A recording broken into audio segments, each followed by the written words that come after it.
नमस्ते आप सभी को मेरा और ईश्वर आप सभी की मनोकामनाएं पूर्ण करे, आपको सुखी रखे। आज मैं जिस विषय पर बोलने जा रही हूँ वह मूलतः हमारे धार्मिक कर्मों से संबंधित है। इसमें मैं थोड़ा सा रेकी का भी बताऊंगी। सबसे पहले मैं आपको बता दूं 20 तारीख से लेकर 26 तारीख तक, यानी कि 20 सितंबर से 26 सितंबर तक पितृपक्ष होगा। इसका महत्व हम सब लोगों के लिए ये बहुत ज़्यादा है कि पूरे वर्ष में इसी समय काल में हम पितरों का स्मरण, चिंतन और उनसे जुड़ी हुई समस्याओं का निवारण करते हैं। जैसे कि जन्म पत्री वगैरह देखकर बहुत सारे लोगों की कुंडली में दोष आता है कि पितृ दोष है इसलिए विवाह नहीं हो रहा, पितृ दोष है इसलिए आपके घर में अशांति रहती है, पितृ दोष है इसी कारण संतान प्राप्ति नहीं हो रही है, अथवा पितृ दोष के कारण आपको आर्थिक लाभ जितने होने चाहिए वो नहीं हो रहे। तो ऐसी समस्याओं के निवारण हेतु हम यही कहते हैं कि पितरों की शांति की जाए। पितरों की शांति का सर्वोत्तम उपाय है उज्जैन, गया जी, हरिद्वार, इन जगहों पर जाकर यदि आप पितृदोष की शांति करवाते हैं, अर्थात पितरों की शांति के साथ साथ उनका तर्पण भी करके आते हैं, तो इससे शांति मिल जाती है। पितरों से संबंधित एक महत्वपूर्ण नियम है कि 3 पीढ़ी के बाद श्राद्ध कर्म को रोकना चाहिए, अर्थात 3 पीढ़ी के अंदर हमें तर्पण कर्म कर देना चाहिए। यह हमारे खुद के ही लिए बहुत अच्छा है और हमारे पितरों के लिए भी। अदरवाइज़ उन्हें प्रत्येक वर्ष उतर के आना ही पड़ेगा हम भोग लेने के लिए। अब मैं बात करती हूँ समस्याओं से निवारण की। तो सबसे अच्छा तो यही है कि आप तर्पण कर दें और शांति करा लें जाकर, हरिद्वार, उज्जैन, गया जी, कहीं भी जाकर, या त्र्यंबकेश्वर में भी होती है, वहाँ पर भी करा सकते हैं। लेकिन अगर आप ये सब नहीं करा पा रहे हैं, क्योंकि होता ये है कि इसके लिए जल्दी से लोग प्रिपेयर नहीं हो पाते, ये बहुत बड़ी समस्या है इसके साथ। तो ऐसी स्थिति में आप लोगों को मैं सजेशन दूंगी कि आप अपने शहर के भीतर ही थोड़ी बहुत पूजा अवश्य कराएं और नियमित हनुमान चालीसा का पाठ करें, श्रीमद् भागवत गीता का पाठ करें और उसका जो फल है वो अपने पितरों को समर्पित कर दें। ईश्वर ने चाहा तो आप लोग तर्पण के लिए पहुंच पाएंगे। उसके बाद सबसे महत्वपूर्ण उन लोगों के लिए है जो रेकी में हैं। अगर आप रेकी में हैं तो आपके लिए बहुत सुगम हो जाता है। दोनों हाथों को ब्लेसिंग पोज यानी कि आशीर्वाद जैसी मुद्रा में, जो हम रेकी सीखते हैं तो हमें सिखाया जाता है, खोलें, रेकी को इन्वोक करें, गाइड एंड एंजल्स को इन्वोक करें और उसके बाद अपने पितरों को रोज़ाना 20 मिनट रेकी दीजिए। इससे भी शांति मिलेगी। एक और महत्वपूर्ण बात, मुझसे लोग पूछते हैं पितृ होते क्या हैं। देखिए, अंग्रेज़ उन्हें एंसेस्टर्स कहते हैं, हम पितृ कहते हैं, क्योंकि हम एंसेस्टर हीलिंग भी सीखते हैं और उसका मेडिटेशन भी होता है।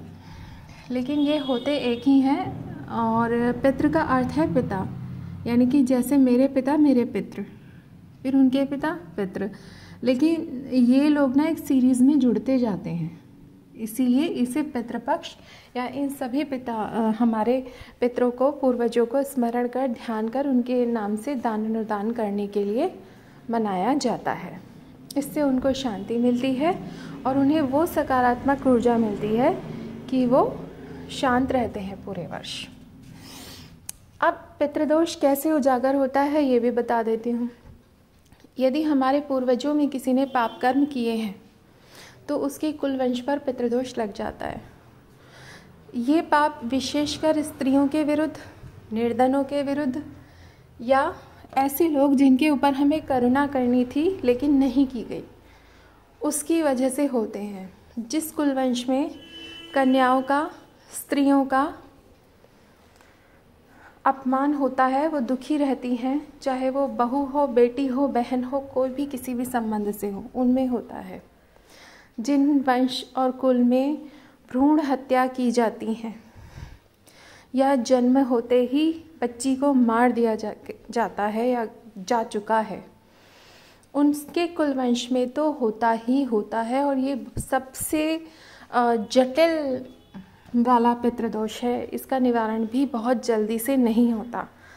ऐसे लोगों को तो हम यही सलाह देते हैं कि बेटियों के पैरों में सिर रख के उनसे आशीर्वाद लो।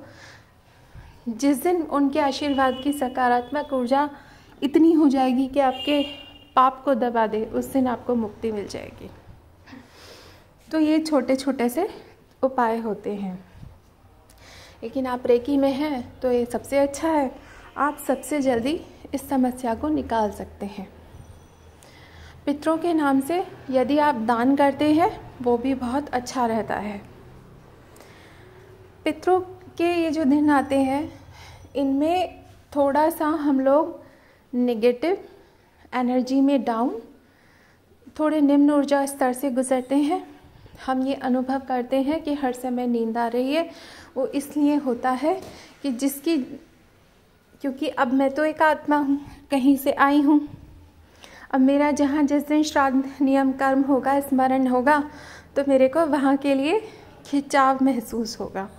और जब ये खिंचाव महसूस होगा, मैं तो चोला बदल चुकी हूँ, तो इस कारण मुझे थोड़ी सी असुविधा होगी। लेकिन मुझे जब पता है कि इसलिए होती है तो मैं स्वयं को रेकी करूँगी, ब्लेसिंग्स दूँगी, मदर अर्थ हीलिंग करूँगी और ठीक हो जाऊँगी। तो कहना मैं ये चाहती हूँ कि इस समय काल में मदर अर्थ हीलिंग यानी कि धरती माता को बहुत हील करें। जो लोग रेकी से नहीं हैं उन लोगों को भी निराश होने की ज़रूरत नहीं है। वो लोग भी धरती माता को सकारात्मक ऊर्जा दे सकते हैं। धरती माता को पेड़ पौधे लगाकर या नंगे पांव खड़े होकर धरती माता को प्रणाम करके, ये भी आप ग्राउंडिंग का एक बहुत सरलतम तरीका है। जब आप धरती माँ को प्रणाम करते हैं, और बहुत सारे हमारे पुराने लोग आँख खुलते ही सुबह सबसे पहले धरती माता को प्रणाम करते थे। इससे कुछ नहीं होता था, इससे ग्राउंडिंग हो जाती है। तो ये छोटे छोटे तरीके हैं, आप ये भी कर सकते हैं। मैंने ग्राउंडिंग का एक बहुत अच्छा मेडिटेशन डाला हुआ है, आप चाहें तो उसका भी प्रयोग कर सकते हैं। तो ये सब चीज़ आप करिए और पितृ पक्ष का सर्वोत्तम लाभ लीजिए। ठीक है, मैं आपकी दोस्त ऋतु कौशल, थैंक यू। और आप मुझे ईमेल लिख सकते हैं, उन्हीं ईमेल्स को पढ़ के मुझे प्रेरणा मिलती है कि अगला वीडियो किस प्रश्न के उत्तर स्वरूप मुझे बनाना है। पितृपक्ष पर कोई भ्रम न पालें, पूरे खुले मन से अच्छे दिल से करें। ऋतु कौशल, kaushal reiki@gmail.com।